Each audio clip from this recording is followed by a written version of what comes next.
Hello dear students, वर्षभर ज्यासाठी मेहनत घेतली, ज्याचा सर्वात जास्त अभ्यास केला, फायनली तो दिवस आता उजाडतोय. उद्या तुम्हा सर्वांचा सीए फाउंडेशनचा पहिला पेपर आहे. त्यासाठी व पुढील सर्वच पेपरसाठी अतुल अकाउंटन्सी क्लासेसच्या संपूर्ण टीमकडून तुम्हा सर्वांना खूप खूप हार्दिक शुभेच्छा. खास तुमच्यासाठी काही महत्त्वाचे मुद्दे घेऊन आलोय. Before 1 day of the exam video छोटासा बनवलाय, जास्त शॉर्ट काही बनवत नाहीये, परंतु before the exam, during the exam आणि आफ्टर द एक्झाम काही महत्त्वाचे मुद्दे तुम्हाला सांगायचे आहेत. त्यासाठी आज तुमच्या समोर आलोय.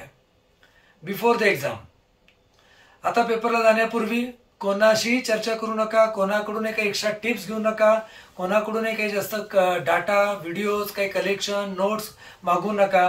यूट्यूबचे व्हिडिओज आता जास्त बघण्याची आवश्यकता नाही आहे.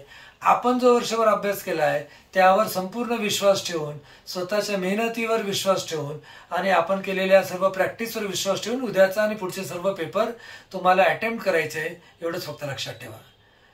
ड्युरिंग द एक्झाम, पेपरच्या दरम्यान तुम्हाला पेपर सोडवण्यापूर्वी जे 15 मिनिटं मिळतात त्याचा पुरेपूर वापर तुम्हाला करायचा आहे.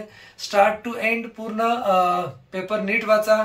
त्याच्यामध्ये काय दिलेलं आहे नीट वाचा, नीट विचार करा की आपल्याला सोडवायचं काय आहे. त्याचबरोबर डिफिकल्ट टू इझी किंवा इझी टू डिफिकल्ट यांचं मार्किंग करून ठेवा. जे इझी क्वेश्चन्स आहे पहिले ते सॉल्व्ह करायचे आणि डिफिकल्ट आणि ट्रिकी क्वेश्चन शेवटी सॉल्व्ह करायचे. याचा सिक्वेन्स पण लावून ठेवा, म्हणजेच आपला जो पुढे कदाचित वेळ वाया जाऊ शकतो तो जाणार नाही व आपला वेळ वाचेल. म्हणजे संपूर्ण वेळ आपल्याला सोल्युशनसाठी वापरता येईल. त्याचप्रमाणे थेअरी पेपरसाठी काही महत्त्वाचे मुद्दे जे असतात, आन्सर लिहिताना त्याला अंडरलाईन करून ठेवा. ते प्रॉपरली तुम्हाला रिडेबल असतील एक्झामिनरला, याची काळजी घ्या. हँडरायटिंगकडे लक्ष द्या. अकाउंटचा पेपर सॉल्व्ह करताना अकाउंट प्रॉपर ड्रॉ करणे, डेबिट क्रेडिट लिहिणे, इन द बुक्स ऑफ लिहा. जिथे आवश्यक आहे तिथे वर्किंग नोट्स कंपल्सरी द्या, त्यालाही नंबरिंग द्या.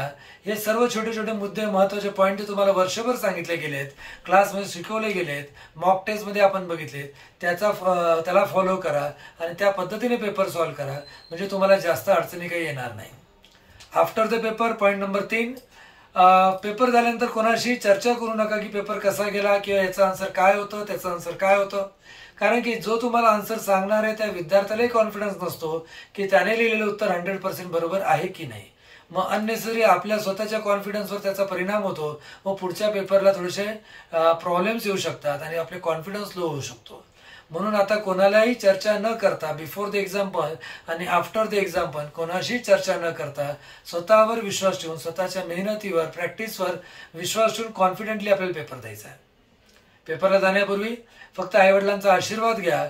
आम्हा सर्व शिक्षकांच्या शुभेच्छा तुमच्या सोबत आहेतच व लवकरच भेटूया पेढे खाण्यासाठी रिझल्टच्या दिवशी. तोपर्यंत सर्वांना खूप खूप शुभेच्छा. All the very best from Atul accountancy classes and team. Take care. Bye.